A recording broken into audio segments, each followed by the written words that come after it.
I'm Rex Cadman, and welcome for the first ever War and Peace Revival at Folkestone Racecourse in Hellfire Corner.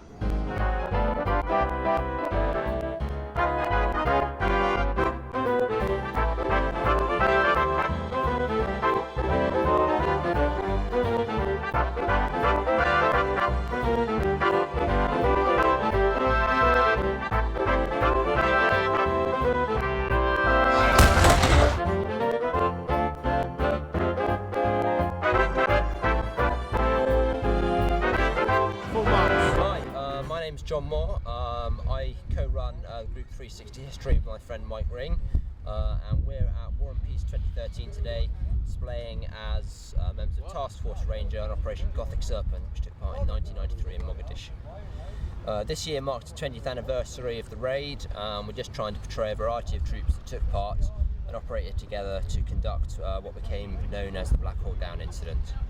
We've got behind us a selection of members representing individuals from Delta Force, 75th Ranger Regiment and the 10th Mounted Division.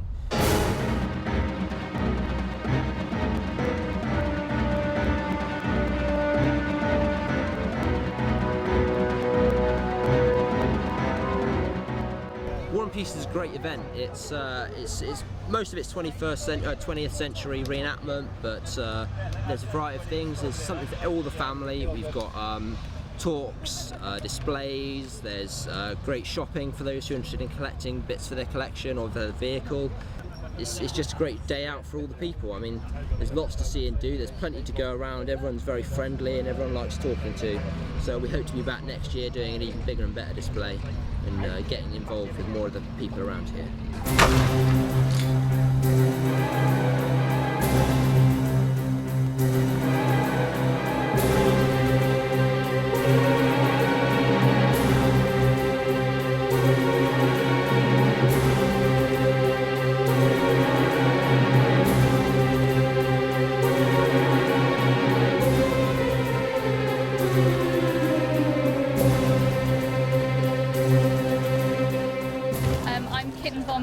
I'm a 1940s singer and burlesque artist.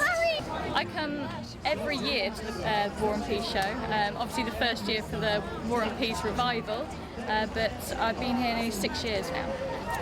This is actually from a 1940s pattern. It's a Betty Grable pattern that was made especially for me, so yes. I think it's a camaraderie and the way that people were trying to keep up morale in the war that really astounded me.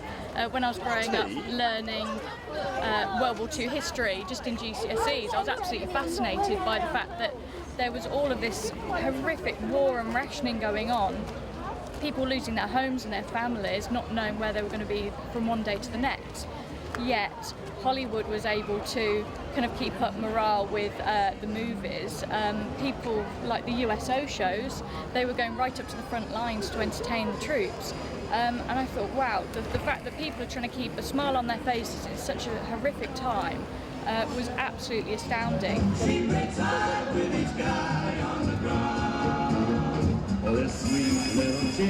My name is Sergeant Quinnin and I'm from the 1st Cavalry 7th Regiment Charlie Company, and we cover the period 1967 to 1969 in Vietnam, Southeast Asia, so that's some people.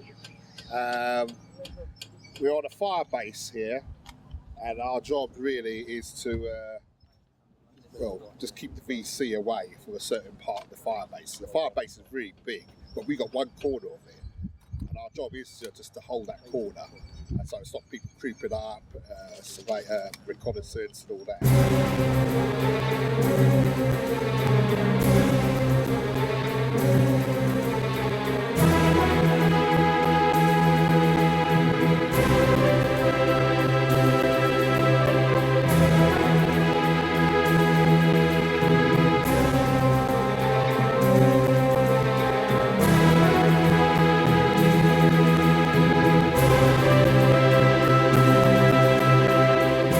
My name's Greg Coddy. I'm a living history official for War and Peace Revival. I've been with Rex now for nearly 11-12 years, working with him at the old show and come along with them to the new show. Basically, I coordinate, liaise and run the entire living history aspect of the show.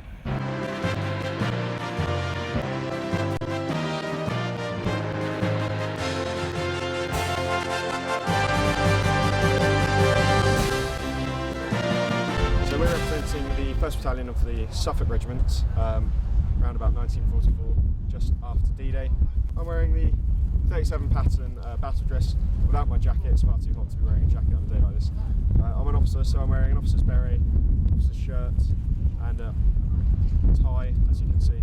I'm also carrying officer's webbing, so I've got binoculars, Sten magazines, and I've got a few other things like a compass pouch, Browning magazines and a sidearm. The ration packs are based on authentic pictures that we've found on the internet. Research the companies that produced them, the date codes and everything. You know, they're modern food but packed in period type packaging. We've even got other soldiers' necessities.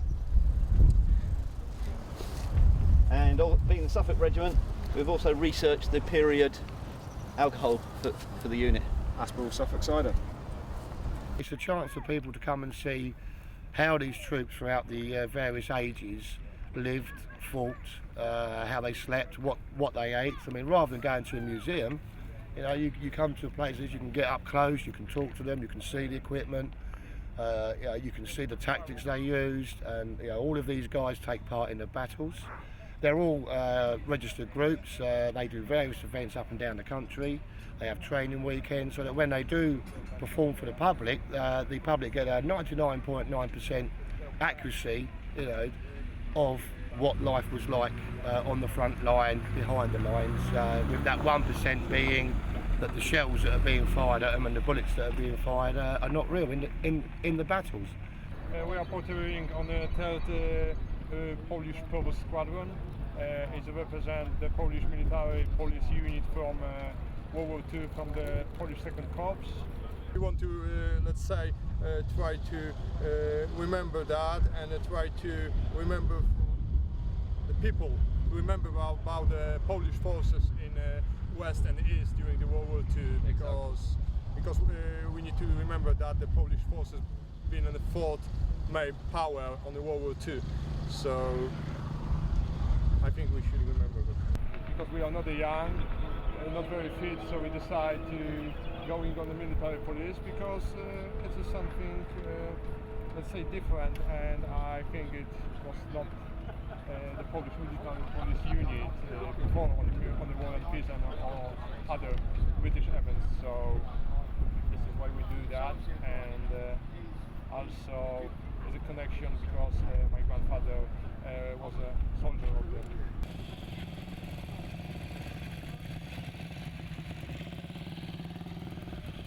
We've tried a new aspect from this year. We looked at timelining the various fields.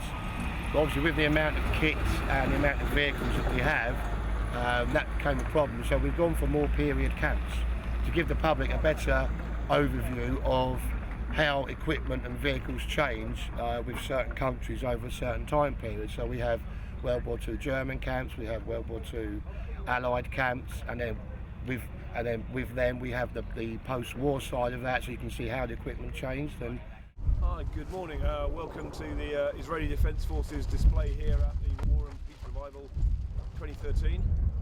We're a group dedicated to doing a reenactment of the Israeli army in the period between 1967 and 1974.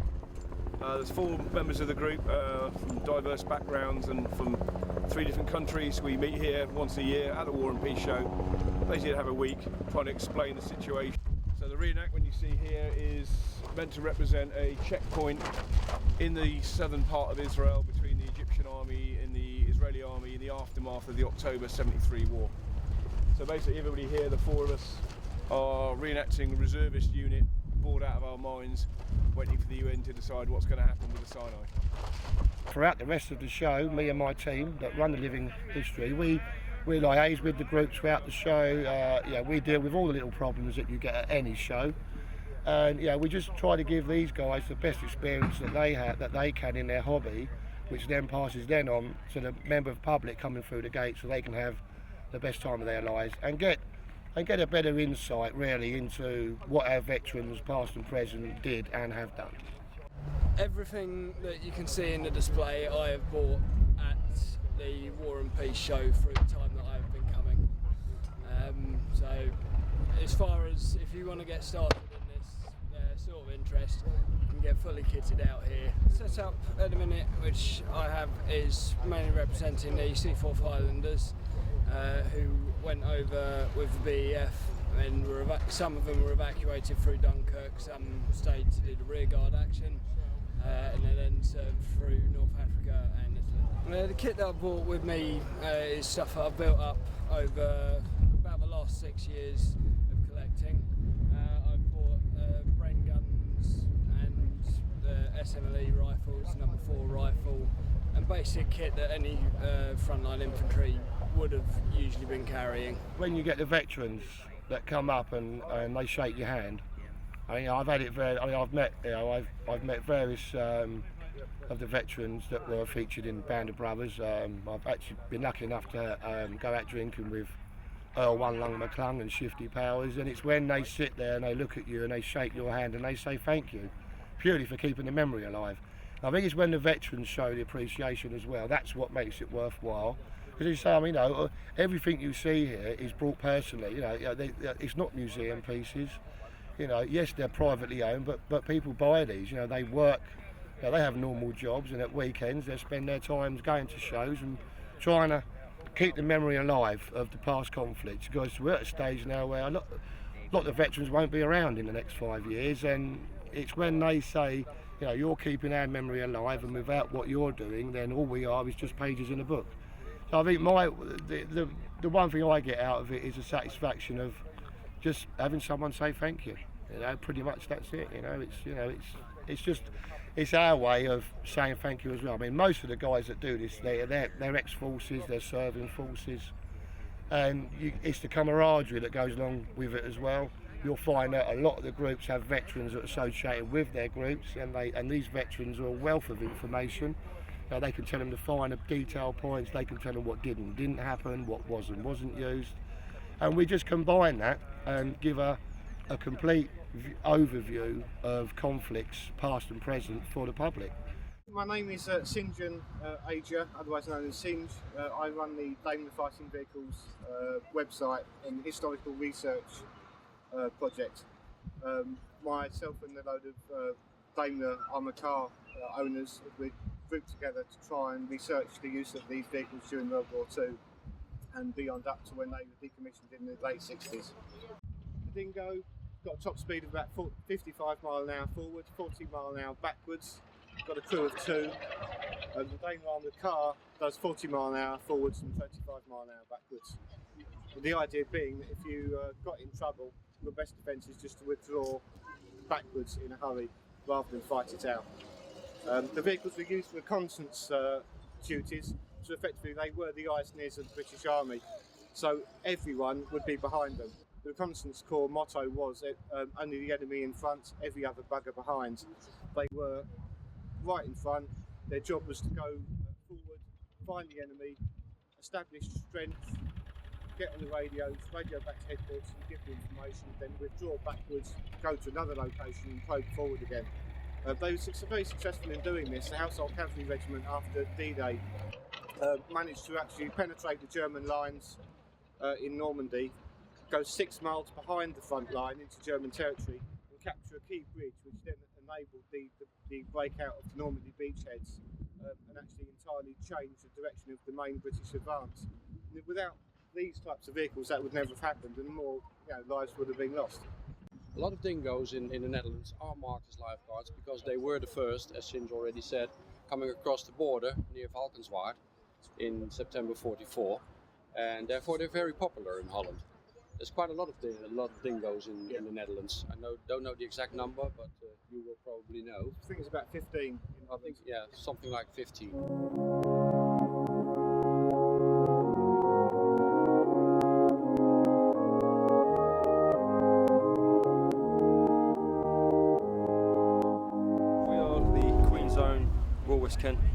Regiment Living History Group. We've been coming to the show for about 4 or 5 years now, doing Great War all the way through the years. So we've done 16, 17, and this year we're doing 1918. We're currently representing a support stroke frontline trench around the area of Moy on 21st of March 1918, which is when the Germans did their really final big push into just before the end of the war. And the 7th Battalion Royal West Kents were at a place called Moy, which is where we're representing, and they were overrun on the first day, and that's where my great-grandfather was back in 1918. He was captured on 21st of March, which is the day that we're representing here. Sort of put our foot in with War and Peace with doing the First World War side of things, because it's something which every single person has got a history of somewhere in their ancestry, whether it was someone who was fighting, whether it was someone who was back in the factories in the UK. Everyone was involved somehow, and it's something which is not really seen at War and Peace. So we've tried to make sure that it is seen, and we do a good job. We did have the help of a digger to get the majority out, but the lads have worked hard with picks and shovels, and really got it looking pretty good. Last year we had to dig by hand, but we still did it okay. But yeah, we try and use digger when we can.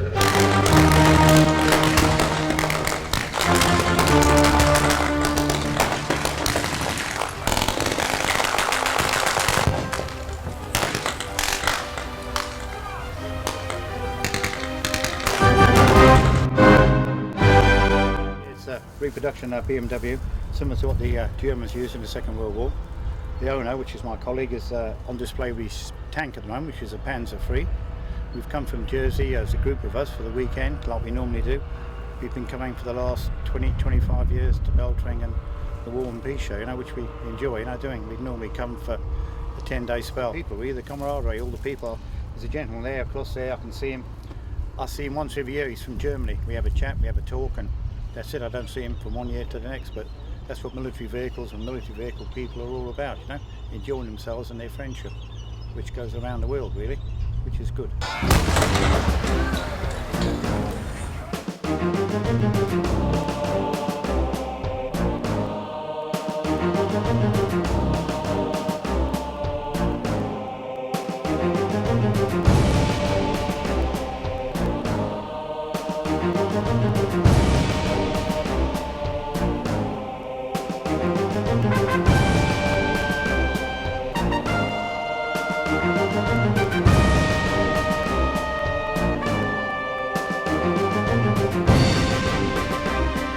1951 Mark I Scoundrel Explorer.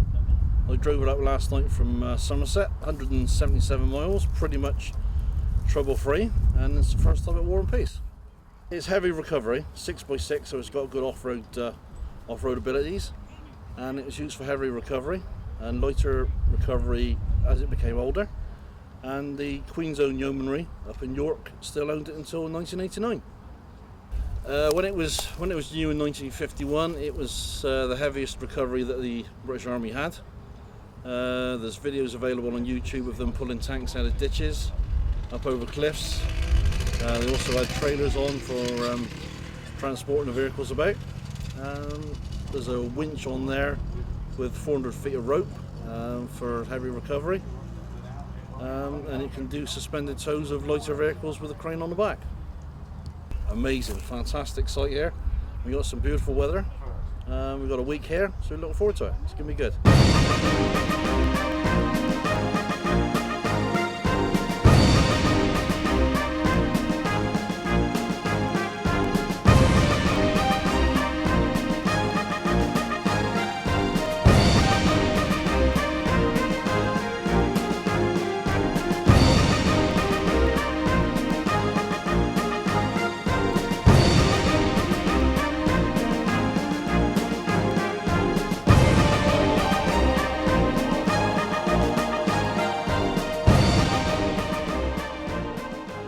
980 Diamond T.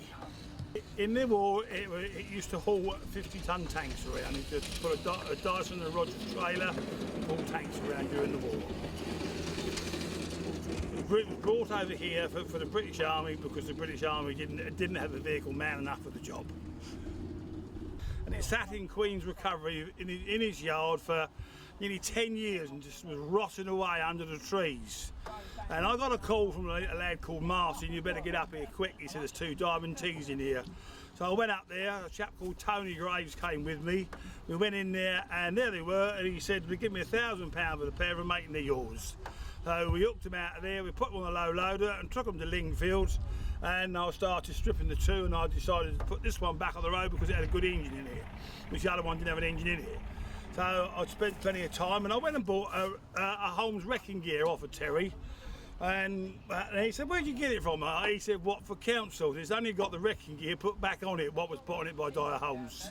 And I've had it now 4 years, and this is the 3rd time she's been to this show.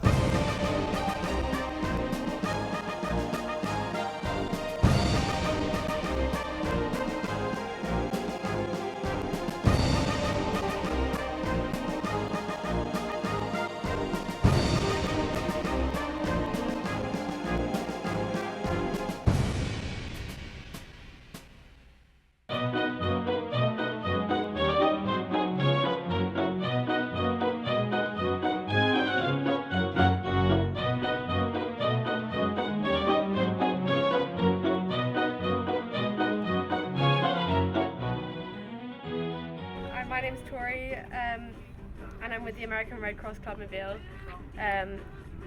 who are a mobile canteen that go around the air bases and other military bases, serving out coffee and tea to all of the American soldiers, giving a bit of morale booster and reminding them of home, because most of them haven't seen an American girl for about a year at least. And the rest of the group, the 514 Red Ball Express, supplied vital supplies, going up to the front line to supply Patton's army.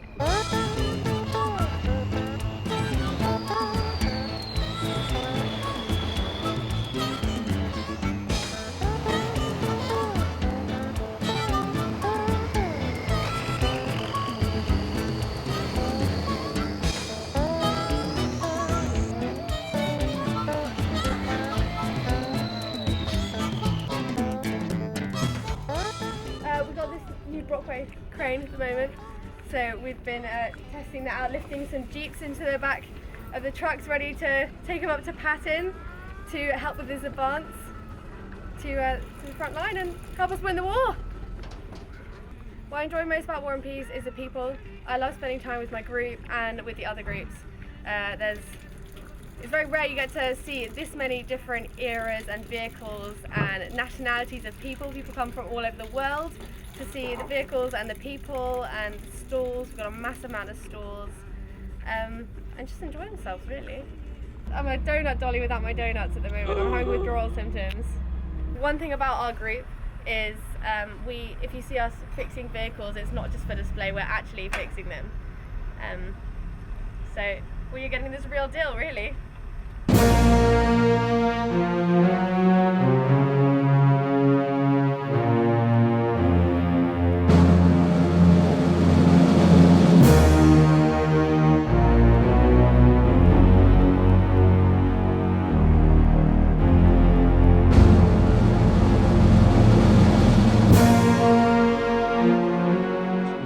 My name's Paul Bishop. I'm basically founder of the MACV-SOG Living History Group.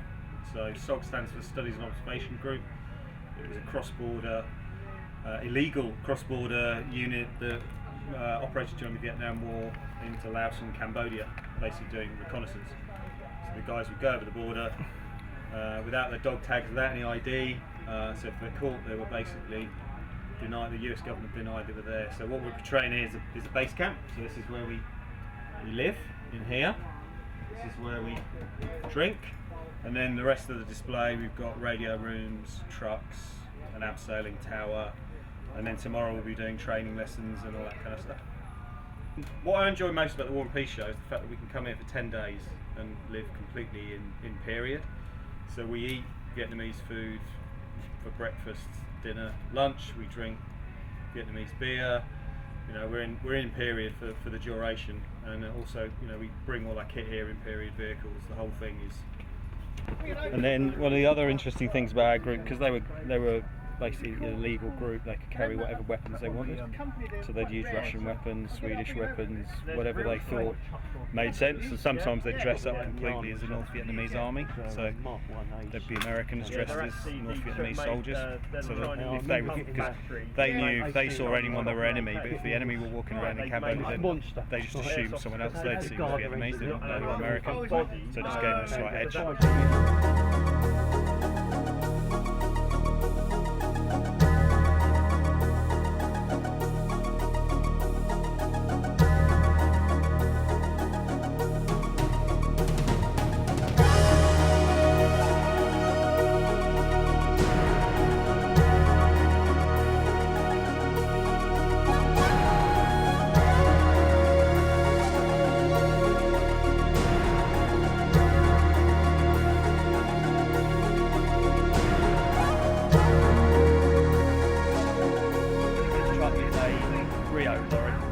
Standard, really, trucks are the standard vehicles that the Yanks used during the Vietnam conflicts for transporting equipment, moving troops.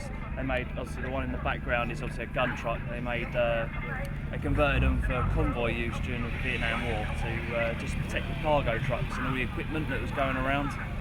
And so that's a version. We have other versions in the group, but they're not here at the moment.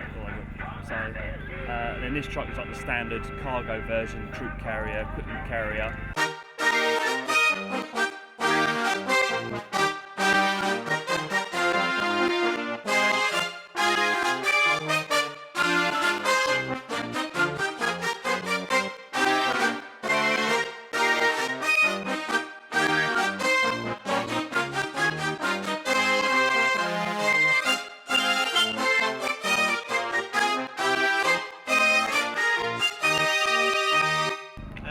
Carlton. I've come with the South Oxon MVT group. I've been coming for about 7 or 8 years now, and until recently I've been coming in a Land Rover Wolf, which I had for 10 years, but I've had a slight change. I've gone back to the World War II stuff, so I've just finished rebuilding my Jeep, which I've been doing for 4 years. Could it be that's my night? Yeah.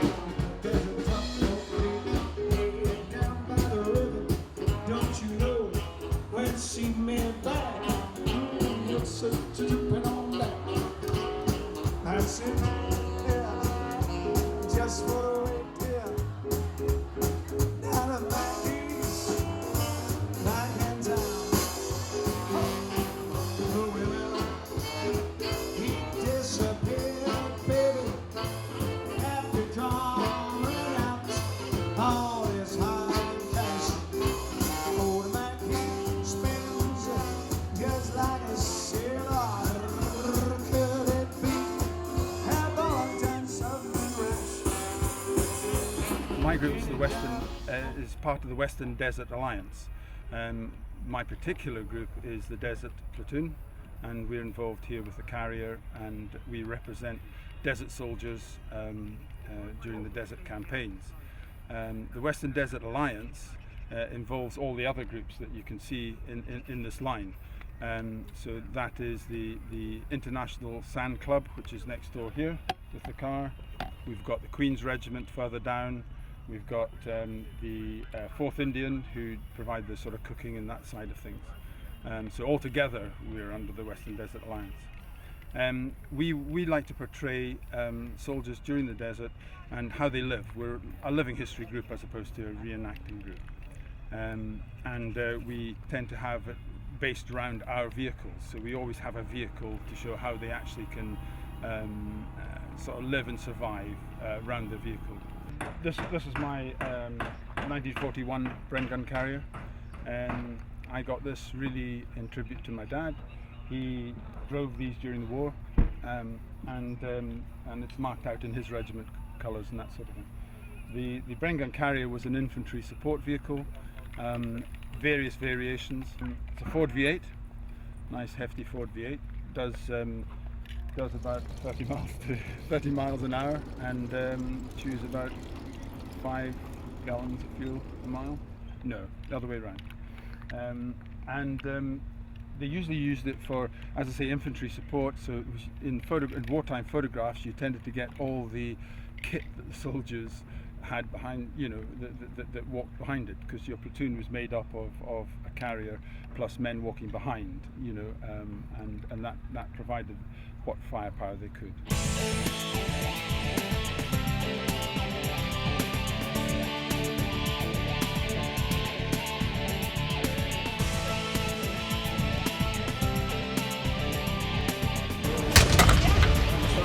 That should set a few car alarms off. Another one designed for peasants to drive, peasant farmers to drive.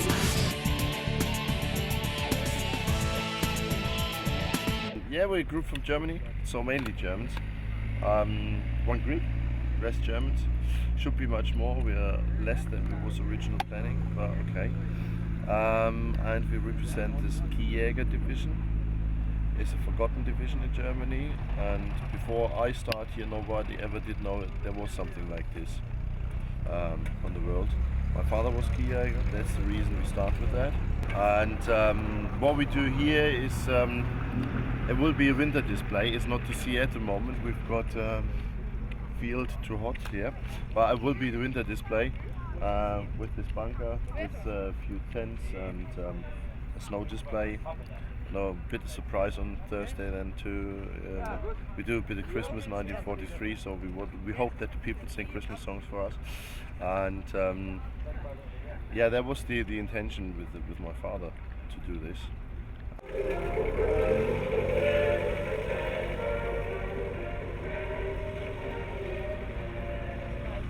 There's a little Dutch mill on a little Dutch hill, where the little Dutch stars shine bright, where a little Dutch boy and a little Dutch girl by the little Dutch mill one night. We're part of Hornet Squadron, which represents the Battle of Britain. Hence we have the Hurricane and the Spitfire behind me, showing the pilots and the WAFs during the war and what they did, showing them the equipment, their flying helmets, trying to teach the children, such as tomorrow, what happened, what they did, what they went through, trying to show them the uniforms, the equipment, and really just trying to give them some kind of culture and experience of wartime pilots and airfields during the war. But we've also got the Messerschmitt as well behind, just to give the contrast between the British planes and also the German planes. Just you can see, well, possibly not on the camera at the moment, but it's quite small compared to the Spitfire, but then also comparing it to the Hurricane, and that's why we have the three all together, just to give the comparison between them all. Yeah, what we do as well, if any veterans turn up here in this area, pop along, get a free cup of tea, sit down for 5 minutes, nice bit of cake, and we'd love to hear their stories. It's fascinating, the stories we hear. We meet so many veterans here, and it's just amazing. We learn so much more from them, so we appreciate them coming here and having a chat. And then we can pass on their stories as well to the younger generation. Yeah, it's fantastic seeing the veterans.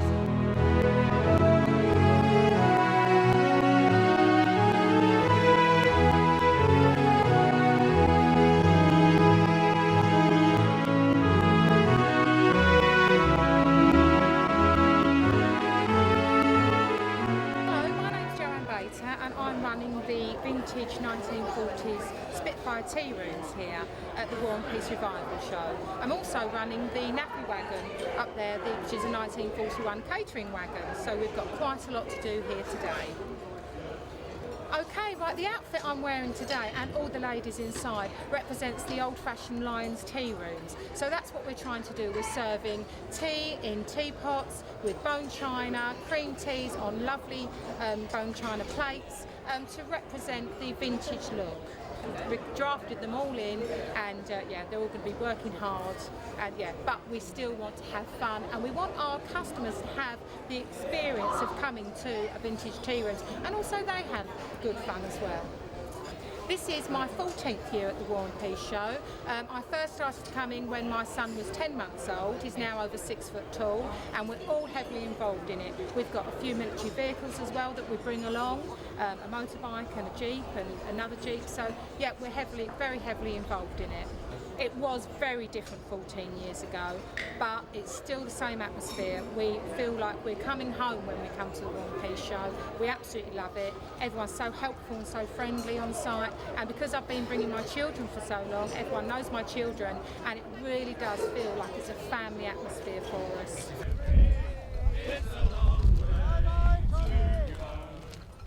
It's a long way to Tipperary, to the sweetest girl I know.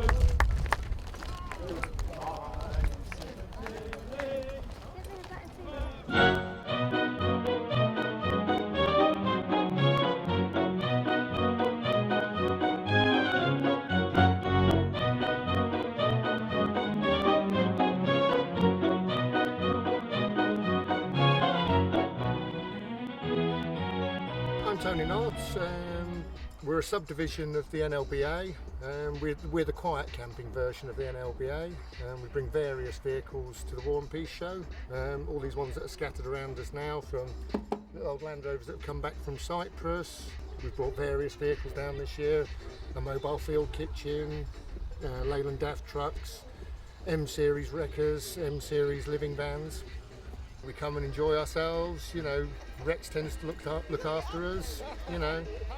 We sit here behind the Barmy Army and, you know, we'll have a party on tonight.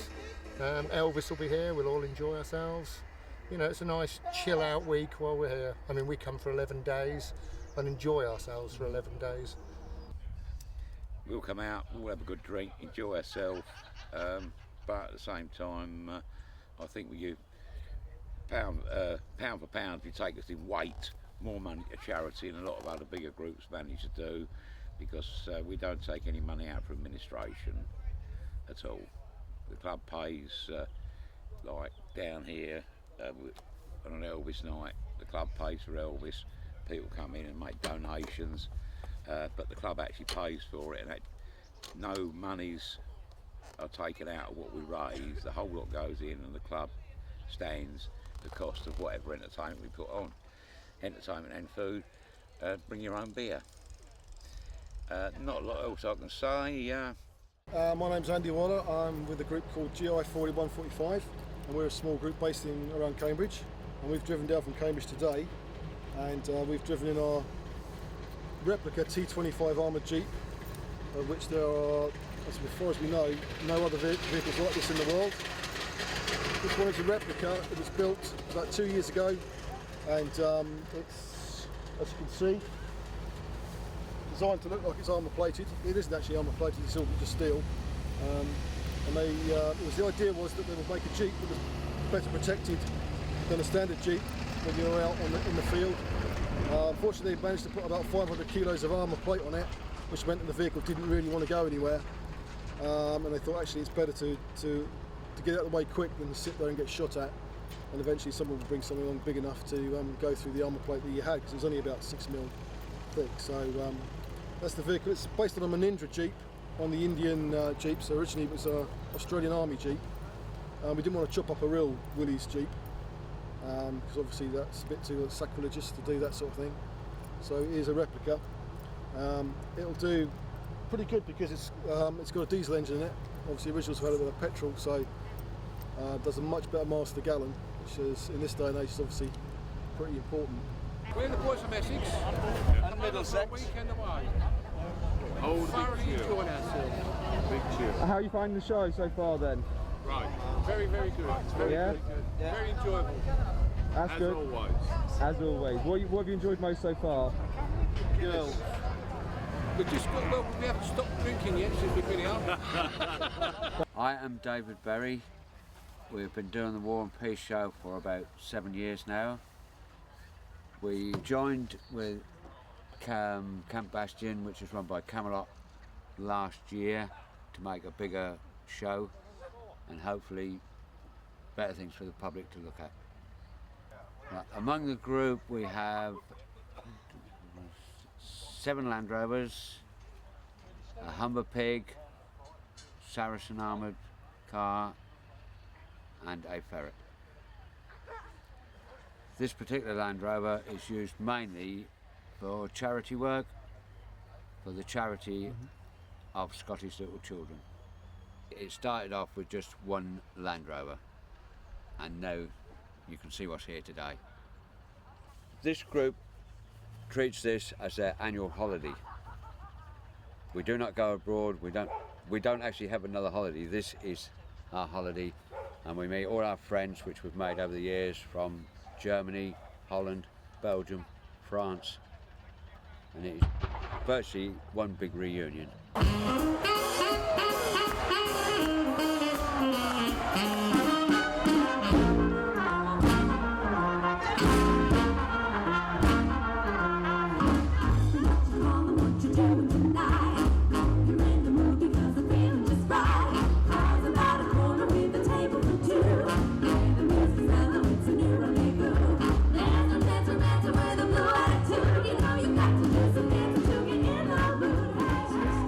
My name's Nick. I'm one of the stalls officers or stalls officials. There's a team of 4, and we spent a fortnight here setting up just over 800 stalls, as you can see behind me, for all the traders. And then throughout the show, for the 5 days of the show, we ensure that everybody conforms to the regulations and trade well. The highlight has been the venue, very good venue. Our move from the hot farm, this is terrific with the facilities off the stalls field and away from the military fields for lunches and dinners and other bits and pieces. This ground's very good for the stall holders. Okay, as I said earlier, this is Dave,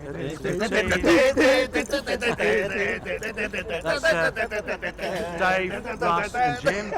This is the stalls team.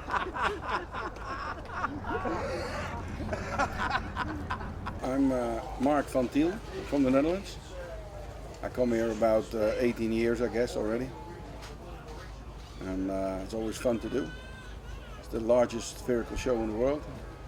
There's always a lot of things to see here, and it's always fun to come over. This is a military supermarket. Hey, here, in the military supermarket. But it's still possible after 70 years to find items sometimes in brand new condition or never been opened, like boxes of soap, and somebody left them behind 70 years ago, and it's still fun to find it, of course. The main stuff I sell is between 39 and 45 dated, and sometimes it's a little older, 30s, but I'm specialized in World War II, not First World War. The main reason is it was very quiet in Holland during World War I, so there's a little less interest for that, and most people collect World War II items.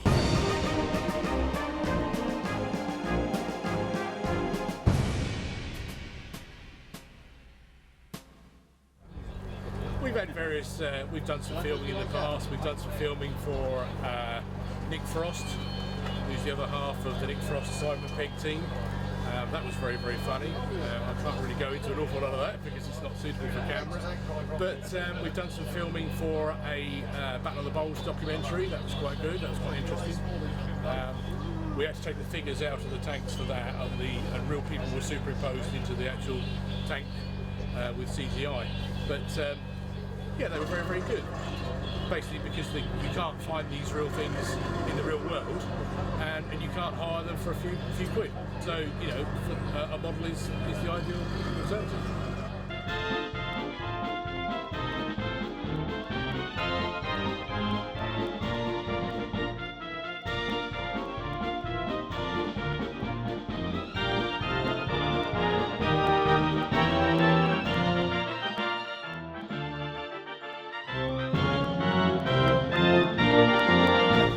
Real eye-opener, because that was the first time I've ever done a market stall outside with the general public. It was very wet, very muddy, but fortunately I was surrounded by some really good traders who helped me out. I had a lot of support from all the people like Johnson's of Leeds, really, really helpful guys. So, you know, I was learning, they helped me, and, you know, now here we are again, second year, 3 times the size of the pitch. So.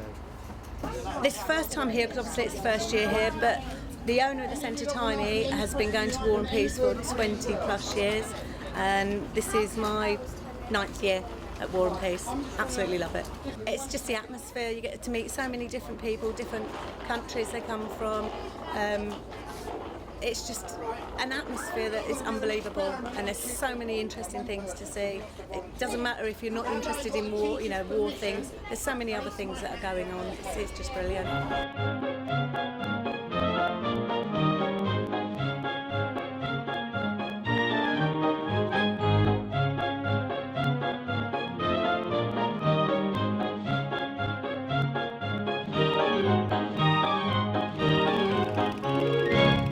Simone Downs. I'm a charity director of UK Homes for Heroes, Pride and Passion, which is a charity set up for homeless ex-service personnel. And I'm Diane Gould. I'm helping Simone with the wonderful charity that she's collecting for, with Pearly King Gym as well, and a great team. I'm a Pearly Princess of St Pancras, and hi Rex and Georgie, they know me quite well.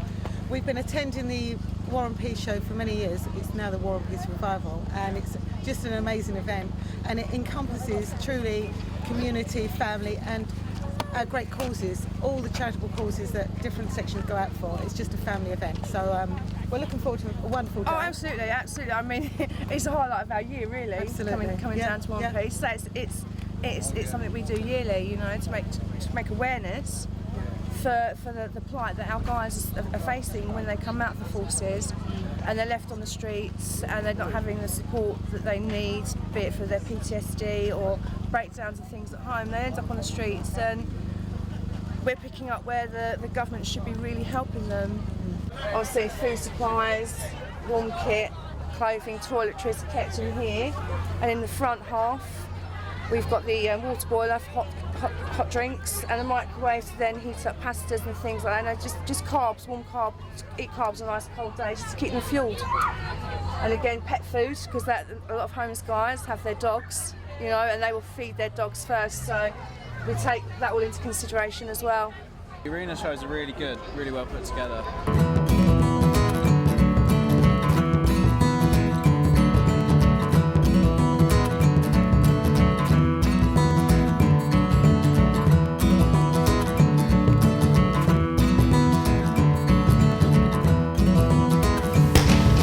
Oh, that was a better one. Look at the smoke ring.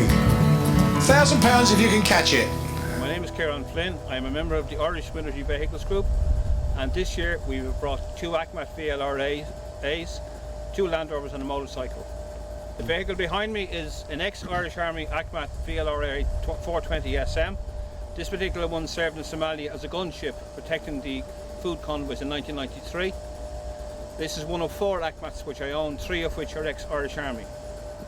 Yes, this particular one was a gunship, and it was one of 2 that travelled with every convoy going into Mogadishu to collect the food, and it was armed with a 50 cal and 2 GPMGs to protect the convoys.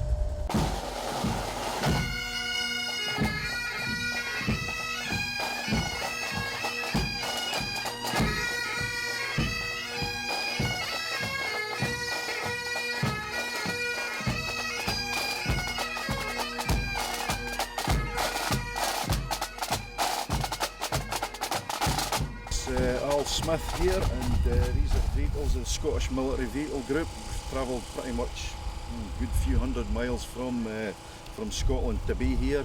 This is just a small representation of the vehicles that we've got in Scotland. But it's great to be here in this weather. It's a change from the snow and the rain, so it's a bit different. Sunburnt's good for us. You'll see the rest of the guys behind you there, all enjoying themselves. Good selection of vehicles here. We've got Jeeps, there's a Champ Series 1 Land Rover, and a couple of Bedfords there that actually come down, not in a trailer, on their own steam, so that's quite something, 600 odd miles. So that's they got here, and no doubt they'll get back again.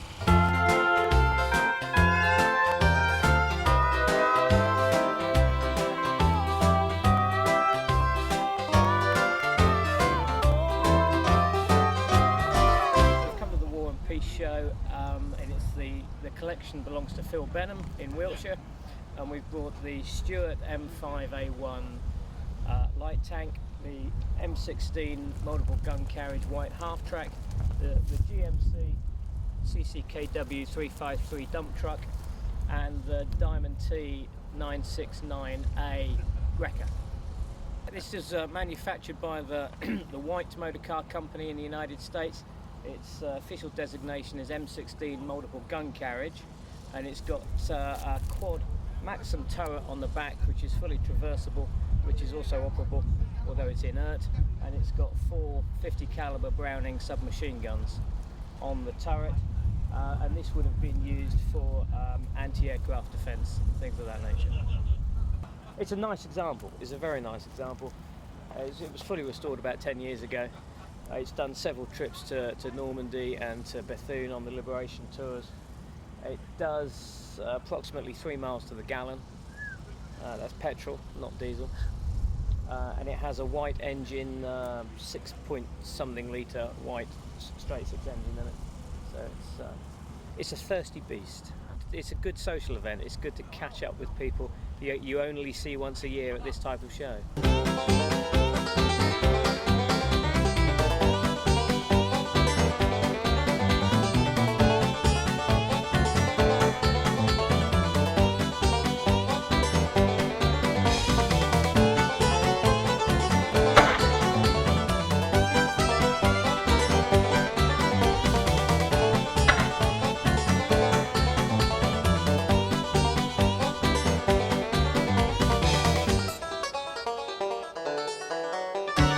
Cobb from Bedfordshire, member of the Imps, and today I brought 3 motorcycles with me.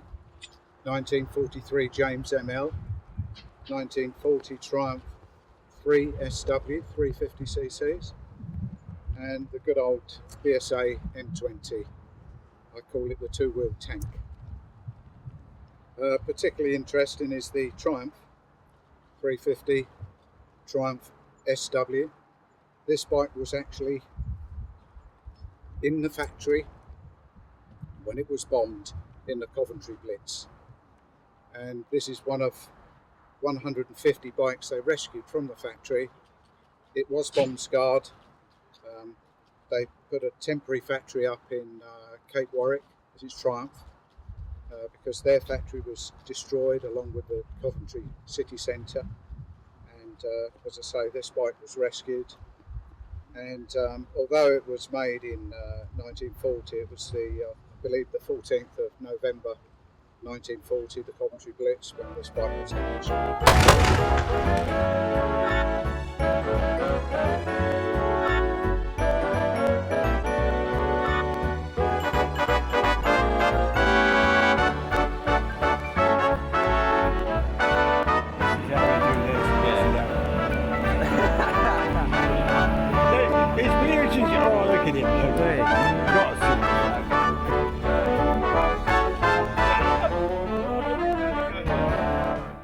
I'm Andrew Hemsley. We recovered these bouncing bombs. This is one called a highball, and it was recovered off the beach of Dover at Reculver about 10 years ago. Nigel Hay and I were involved in lifting these. The E101 Squadron 101 is a Royal Engineers bomb disposal territorial army unit, which is based in London. They came down on Operation Mona Lisa, and they lifted it one weekend along with 4 other objects. The objects are, this is called a highball, which was designed to go under a Mosquito bomber, which, if you remember, was made of plywood.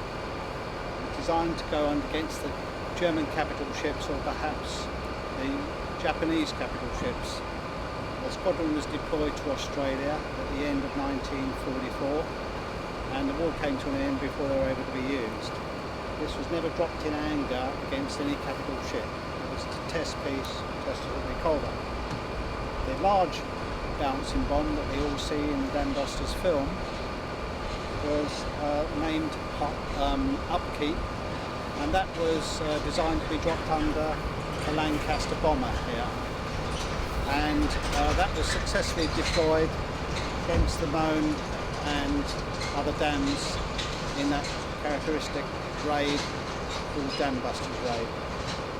And 617 Squadron Dam Busters are still around today as a team, and this has just come back from a summer ball where 617 Squadron had a 70th anniversary meeting. They had a couple of guys that flew planes on the Dam Busters' original raid.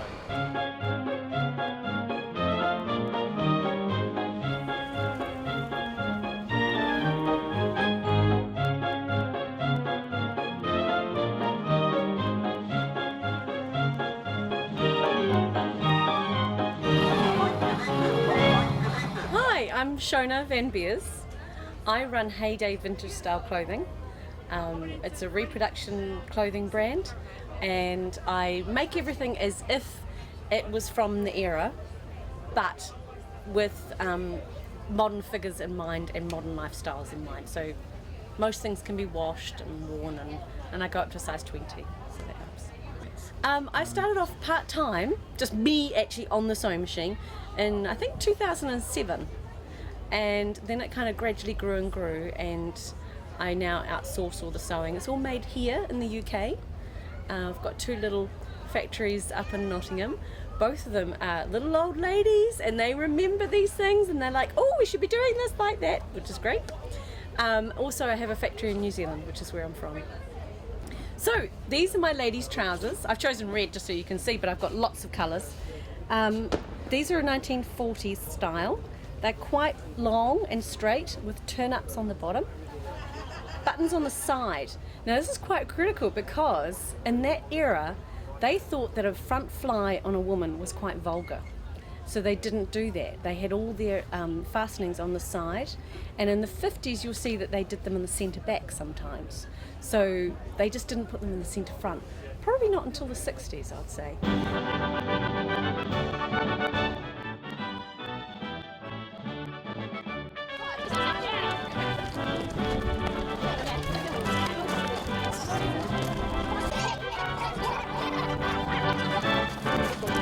My name's Mike Newton, I'm from Folkestone, so it's quite a local show to me now.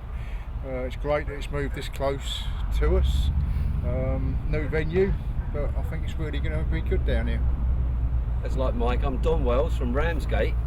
I've got a Wheelies Jeep, and obviously I've been doing this for the last 26 years. New venue here, which is actually looking so promising as well, you know, and it's great to see a lot of old friends as well turn up. Relaxation time, you know, we come here to chill out, meet like-minded people, have a few beers, have a laugh, and generally see people that, you know, got the same interest as us. Yeah, and it's literally boys being boys with their toys, you know, and we love it. I bought it out of a scrapyard in 1992. It was in the first Gulf War. It was used by the 3rd Royal Regiment of Fusiliers. It did actually go all the way into Kuwait City, back down the Basra High Road, and was sent back as scrap from Al Jubail at the end of the first Gulf. I bought it out of a scrapyard, say in 92. It's been preserved rather than restored. This is pretty much as it would have been out in the Gulf. The commander of it was a guy by the name of Captain James Brown, who I did speak to him after the Gulf, and he sort of confirmed what he did and where it went and what they got up to in the Gulf.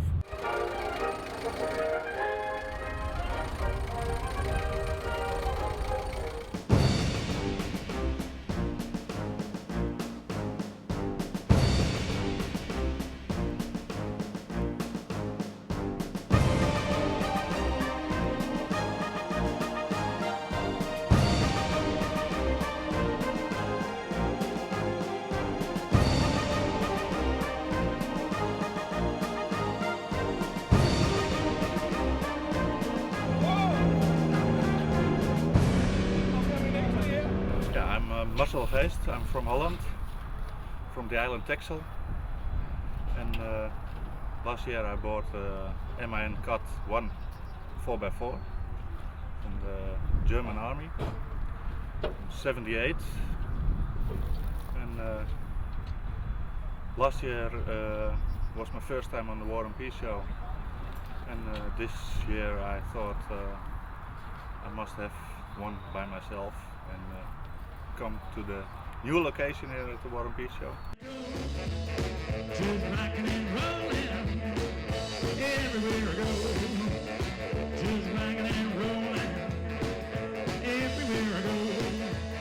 Just rocking and rolling, big bad feel like rocks on tune. My baby was rocking with another man. My baby was rocking with another man. Everybody rocking, just rocking and rolling, big bad feel like rocks on tune. I've come down to War and Peace with, as you can see, my collector's cup. 1957 Pontiac. It's a Chieftain 2-door Catalina. It was brought over in 1988 by a gentleman in East Sussex, and I've had it for the past 4 years. It's got a 3.7 litre engine, and it's the original engine, same as the gearbox, which is 4-speed automatic, and it's all the original equipment from the except for the wheels, which are Prager Pros.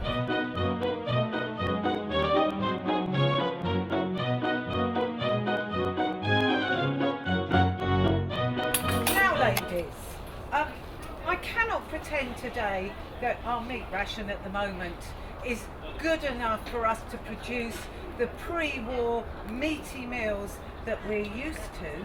However, there are ways that we can still feed the family meaty goodness with all that bodybuilding of the meat, but with using just bacon scraps for a little bit of taste.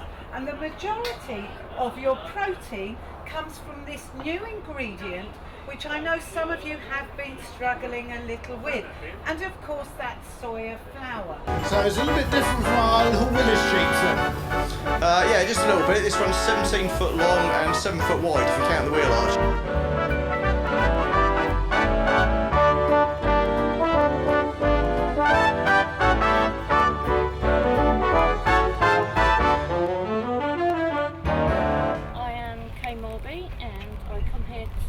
Show my 109 as often as I can. I keep coming back because I just love the atmosphere. It's a very friendly show. You can just spend your time. There's no rush. You're not elbowed everywhere, even though it's such a big show. It's just peaceful and fun.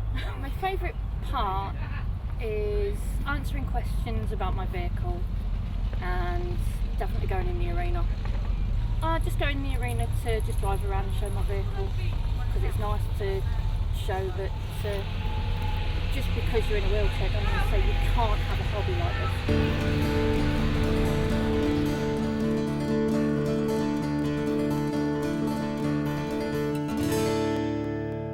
My name is Klaas Wilby. I'm from the Netherlands, and I just enjoy the whole show. I brought my 101 Land Rover ambulance. History. I got it as a birthday present from my son. So my son bought it. It was stripped down completely in and out and painted white. And we're trying to restore it to full spec. That's what we've been doing for the last couple of years.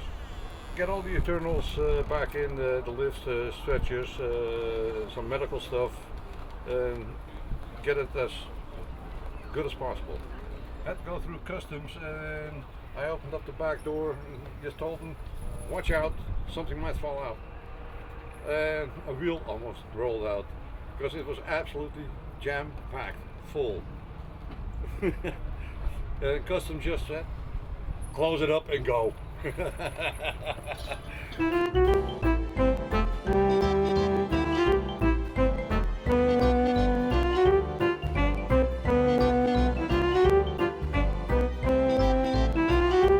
Yeah, we're the Jive Aces, and we're a six-piece band. We play jive, swing, tiny bit of rock and roll. You may have seen us on Britain's Got Talent doing the Ooby-Doo song, but we do that sort of stuff.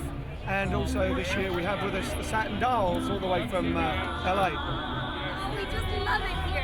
Yeah? We got a lot of fun. We're learning new words. Such as? They're learning Cockney. How's the War and Peace Festival going so far? It's been so much fun. We had a great show yesterday. We're really excited for today, the whole weekend. We haven't been to a big as festival as this one is, and it's great. We've had a lot of fun. The tank's not too scary then? No, but those little bangs, those are scary every now and then. Français!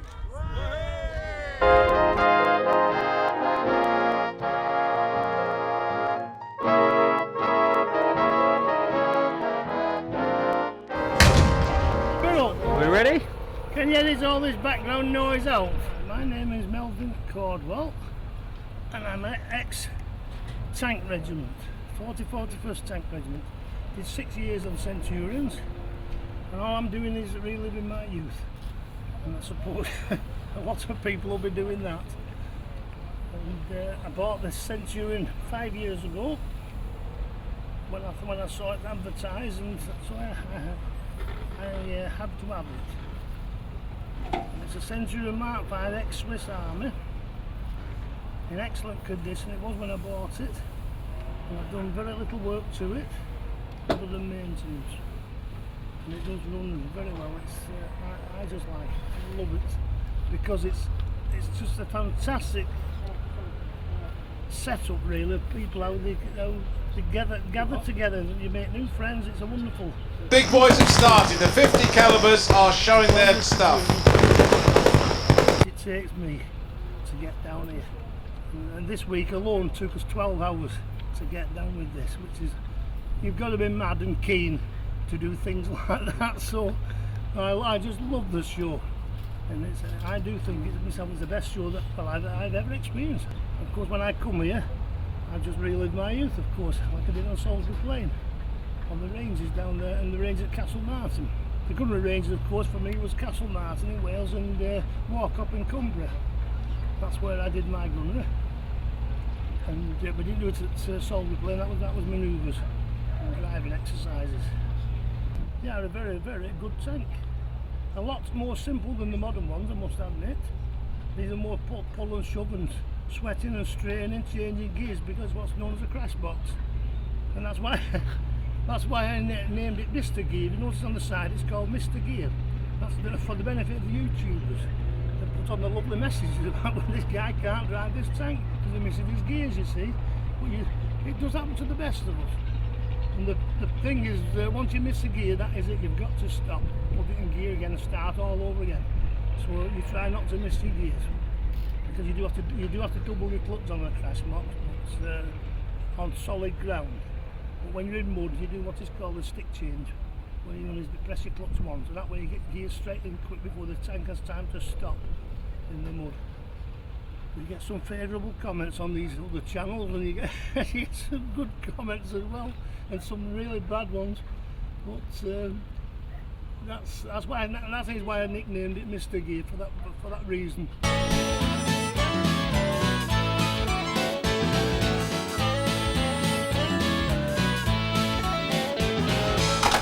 I come with this truck. It's a DAF truck, and it's a special build for the organization AFCENT. It's an organization of Allied Forces Central Europe. The truck is built in the Netherlands. It is a DAF, and the antenna tower is built by Dornier. It's a German airplane builder. It is a combined project. Chieftain ARV, Armoured Recovery Vehicle.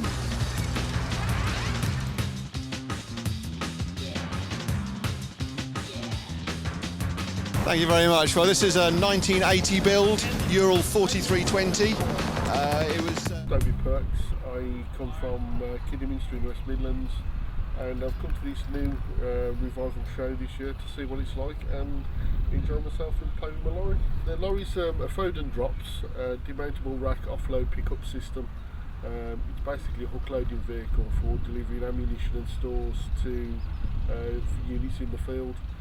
This particular one is a Foden version, which is the improved medium mobility load carrier. As you can see, it's got awfully big tyres. It's got a Rolls-Royce 350 MX engine, 6-speed Allison Auto gearbox, and it's rather a large truck. It was sold off from the Royal Marines. It's not actually an army truck. It was sort of disposed of by the Royal Navy. It was part of 14 vehicles for the Royal Marines for their artillery squadron. This year's been obviously different with the new site. When we first got here, we looked around the site and we thought, this is awfully big, but it seems that it's filled up really well. I'm very impressed with the vehicles that we've seen coming in and driving around, and it's looking to be as big as Beltring at the Hop Farm ever was. This certainly looks to be a bigger show, and it's better set out in a better environment. Now, as you can see on the left-hand side, the Germans are consolidating their position. They're getting themselves into position to lay down fire on the American forces. The Shermans still trying to clear them out. Our group is the Queen's Royal Regiment Living History Group, portraying the Queens with the 56 Black Cat Division. We're at War and Peace because it's invited along with the Western Desert Alliance, and we've done it previous years, and we always good positive reactions. The people that come to War and Peace are a good crowd, and you know, it's well worth coming. The camp we've got together and the actual dugout is a 3-inch mortar emplacement with a Bren gun pit as well, as along the same lines as they would have used in North Africa. Like I say, you can see the kit strewn around as it would have been used, as it would have been issued.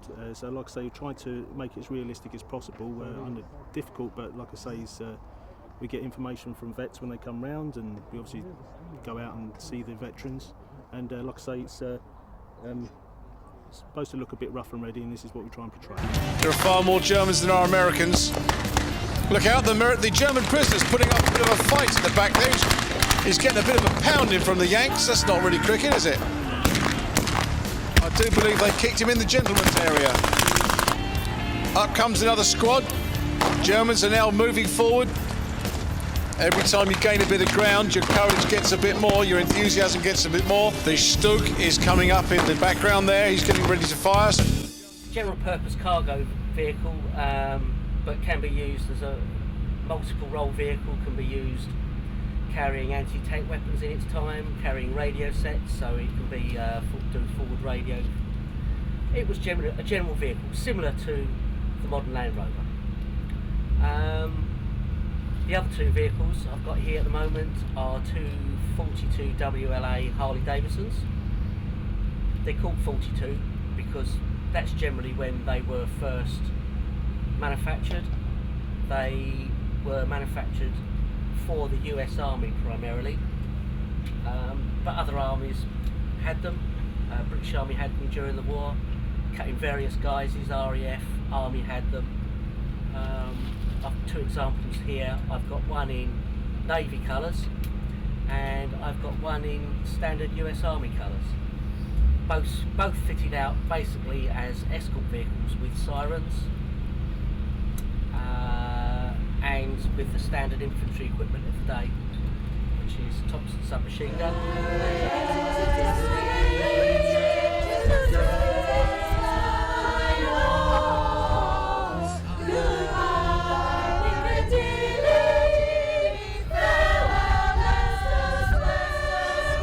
It's a long, long way to Tipperary, but my heart's right there. Well done. Right, I'm Dale Watts.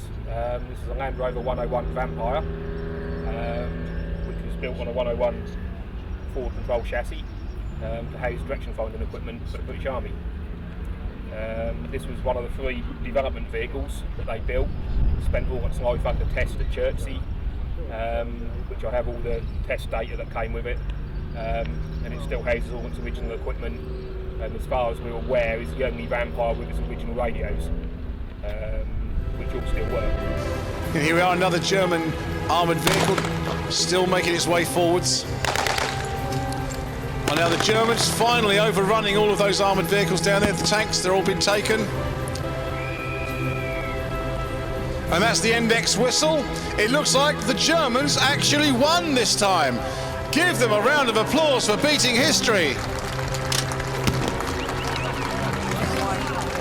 There we go, lots of firing, lots of shooting, lots of running around in hot, itchy, woolly suits. And the Americans actually lost a battle. Quite amazing. Quite amazing. There's a genteel kind of sauciness, I don't know if you'd agree, it's not unfamily friendly, people can watch it and laugh and not feel uncomfortable with anything they're seeing. It's kind of saucy rather than sexy. It's a very empowering thing for women to do. Some people might think that it's not, that it has the opposite effect, but actually as a woman to be in the burlesque world and be around other women of all different shapes and sizes and from all backgrounds is really, really refreshing and really empowering. And for me it's just a really good way of creating characters, having fun and working with great people and getting people laughing is brilliant. It's Absolutely, such a brilliant feeling yeah. as a performer to get people laughing.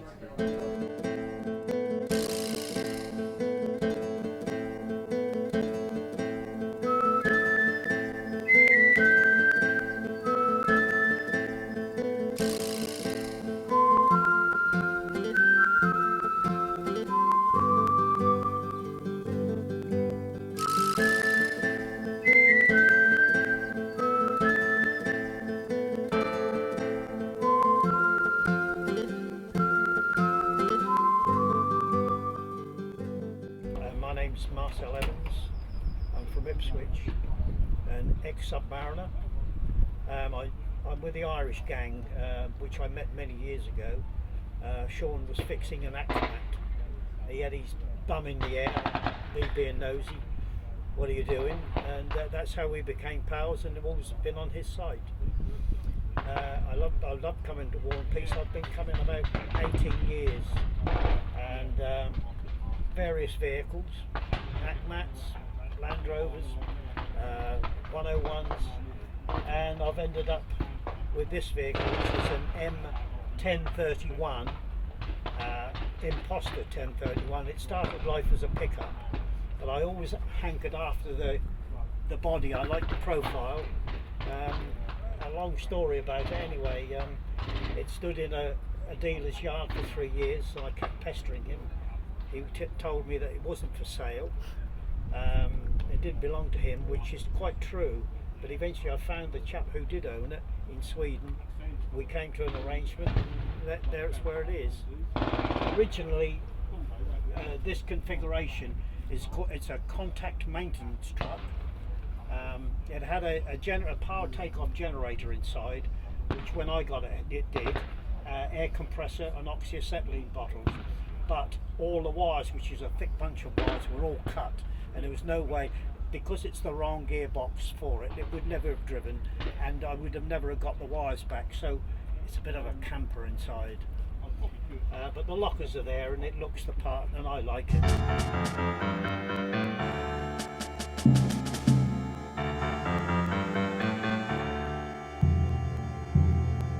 My name's Keith Palmer. I'm doing here, I've got my models selection here, which belongs to the guy who runs the show, which is Rex Cadman.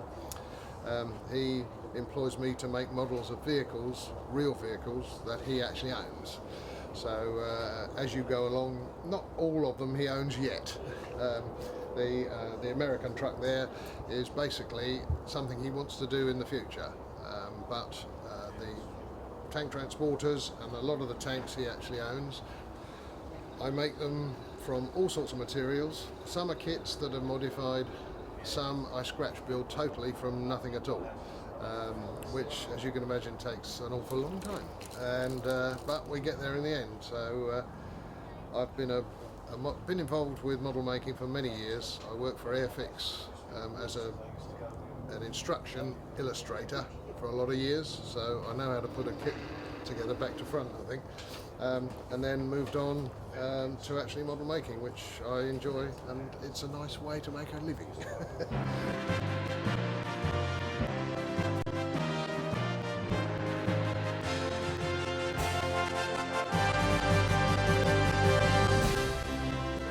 My name is Terry Plaw.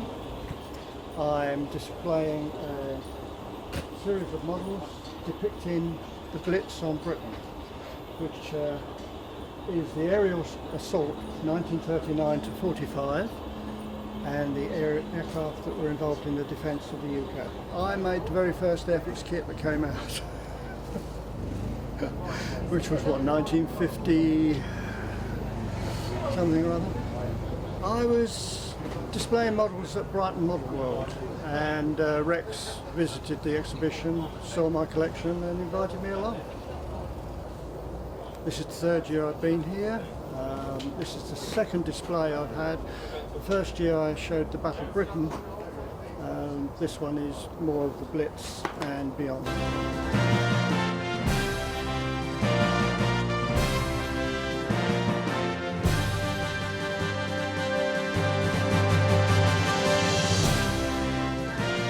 Hi, I'm Paul. I'm from CTK Wargaming, and at War and Peace we're presenting a war game based on the Battle of the Marne in 1914. It was one of the largest battles at the beginning of the war. It lasted for over 2 weeks and covered quite a big area of France. And most people who've heard of the Marne think of the taxis that brought the troops out from Paris, actually out to the battle. We're not representing that bit in this particular game, largely because there aren't any models of the taxis available. But it's part of that battle. I've been wargaming since I was 11, using first the old Airfix figures and converting Airfix tanks and things, so a very long time. And I've seen wargaming evolve from the basics and beginnings in the 1960s to where it is now, which is a very thriving hobby.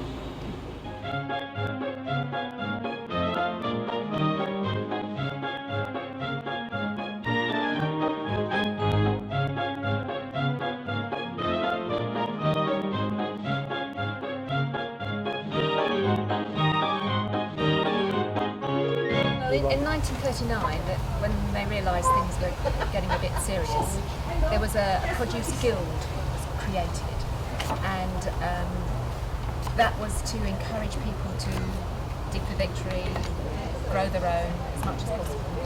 And in 1940, WI, the National Federation of the WI, bought up over, well, it was £1,400 worth, which is a lot in those days, of sugar.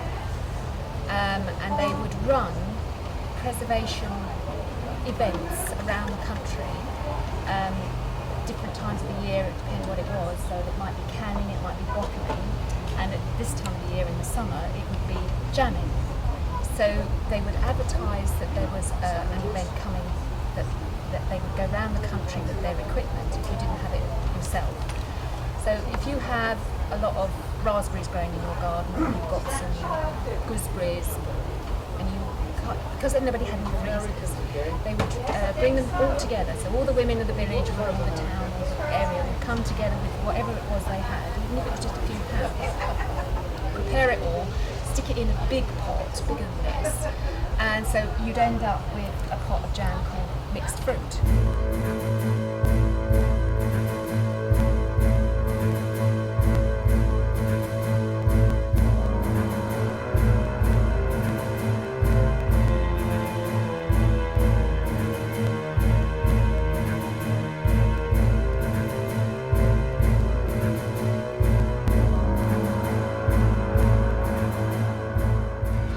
Magazine last year at War and Peace, and so we're here again to sort of continue with getting out to everybody.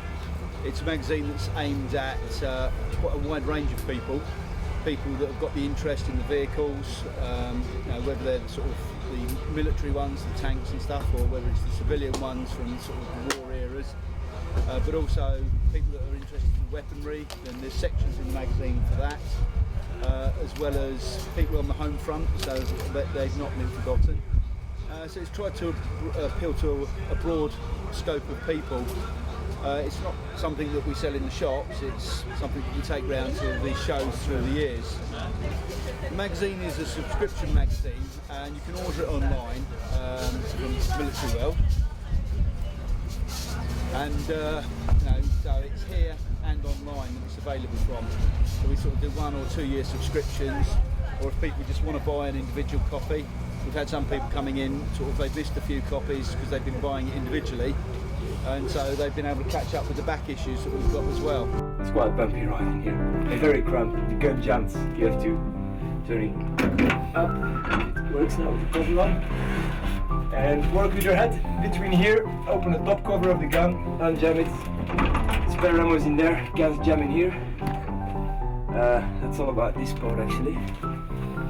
So it's a pretty mean machine.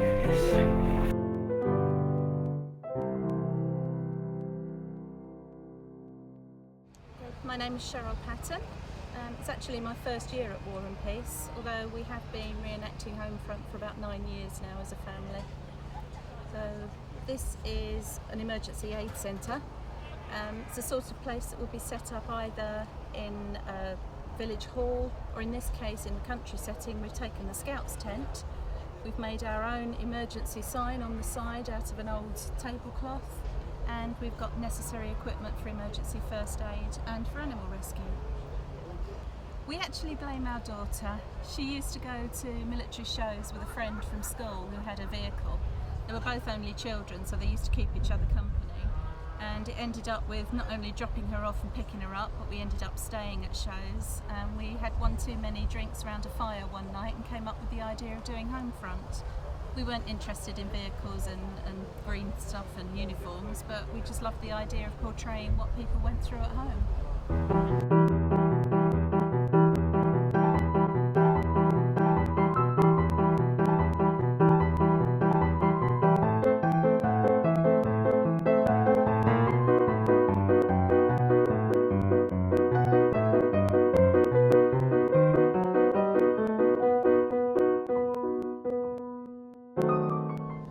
Canterbury in Kent with a 1941 ambulance. It's one of 500 that were made specifically for ambulance use. The situation at the beginning of the war was that the BEF took 7 ambulances with them with civilian crews, and all were lost. So the War Office decided to have a number of ambulances built specifically, and these were ordered, 500, from Morris Commercial. They're based on a Y Morris, but differ in that they've got a larger engine, larger gearbox, balloon tyres to get over the rubble. And this particular model, this particular vehicle served initially at RAF Tangmere, and then later on in 42 became the ambulance for Southampton, Portsmouth area. After that it served in southeast London, and after the war was sold to the British Red Cross Society. The equipment was very, very, very sparse. In fact, this one, apart from the stretcher, has a vomit pail.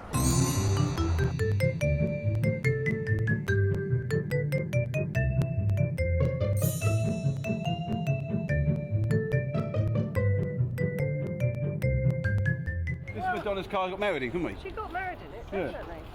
I had my photo taken in that yesterday. Oh, excellent. Excellent. We can't get in yet because we've got the key. Nice car, isn't it? Look. Did you hear that, Molly? This car, the King Alfonso. Okay. Oh dear. It's a good name, Molly, isn't it? Eh? Gangsters, Molly. Yeah. Right.